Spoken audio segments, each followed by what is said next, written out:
Guys, welcome back to my channel. If you're new here, my name is Rebecca and I've got two boys, Jamal and Joel. So to all my new subscribers as well, hi, thanks for joining the family and I hope you'll enjoy my videos or they'll help you. First of all, I hope everyone is well and coping with the hot weather that we've got in the UK if you're from the UK. I've been wanting to make this video for a while. I was speaking to someone that basically deals with families and children that will have additional needs.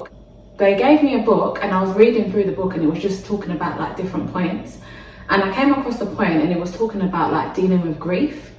And obviously when you think about grief, I think the first thing you think about is death, but with this it was most basically speaking about dealing with the grief of letting go of what you thought was going to be the quote-unquote perfect child. So not even perfect, but maybe a child that doesn't have additional needs. Obviously when you first find out that you're having a child, you don't straight away know, unless they pick things up in the pregnancy, that you're going to have a child with additional needs, especially if it's something that can't be picked up in pregnancy. I think that for a long time a lot of people do deal with grief. They deal with grief in terms of letting go of the reality of the child that you're not going to have anymore. So basically that child that doesn't have all these additional needs.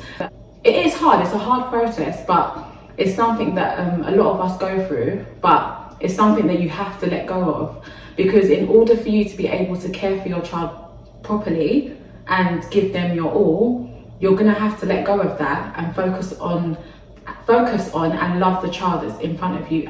That's something that I dealt with a lot. I think asking God why and just being upset. It's hard as well when you have a lot of friends and family around you that are having kids. They might even have multiple kids and maybe all their kids don't have no additional needs and stuff like that, and you think to yourself why is it me? Why have I been the one that's chosen to raise this child? The way I see it is, if you have if you're into faith, I'm a Christian, I feel that God only gives his battles to his strongest soldiers. I feel that is true, and I don't feel I would be put in this position to look after my child with his additional needs if I wasn't strong enough or I wasn't able to do it. I think what keeps me going is the progress that he makes. So every new word he makes, every new sentence he puts together, that's what keeps me going, and that's how it makes me appreciate him more. Don't get me wrong, it's hard and it's not a straightforward line. There's ups and downs. You might have a good day and then you're very happy and you don't even think about it, and then you might just, I don't know, come across a quote or a video on the internet and it triggers you, and then you're back in that low space again and you're thinking, oh, I don't know if I can do this, etc. But you can do it. The thing is, don't be afraid to ask for help. There's so much help out there, and I think sometimes once you receive your diagnosis for your child, or even in the process and when you're waiting for the diagnosis, you can feel quite alone. Or when you do receive the diagnosis, it's you don't really feel you are supported more after that. Yeah, don't be afraid to ask for help. Speak to people around you. If your child is under a certain age, speak to health visitors. If they're in school, speak to teachers and find out what help and support you can get. I found that as well, speaking to other parents that have children in the similar positions to mine has helped a lot as well. You'll find that okay, for example, my son has autism. Speaking to another mum that their child also has autism as well, there's so much we can relate to in terms of just patterns of behaviour, just loads of different things, even in terms of stuff I don't know, maybe dating and finding it hard to date, finding it hard to have time for yourself, finding it hard to take the children out because it's quite difficult in terms of managing the behaviour. There's so much things that you can relate to that sometimes unfortunately you can't relate to, maybe your friends or your family that don't have children that have their needs. And don't get me wrong, that doesn't mean you should isolate yourself and cut off your friends and family because you feel now they don't understand you, they don't get it, which I did feel in the beginning, I'm not gonna lie.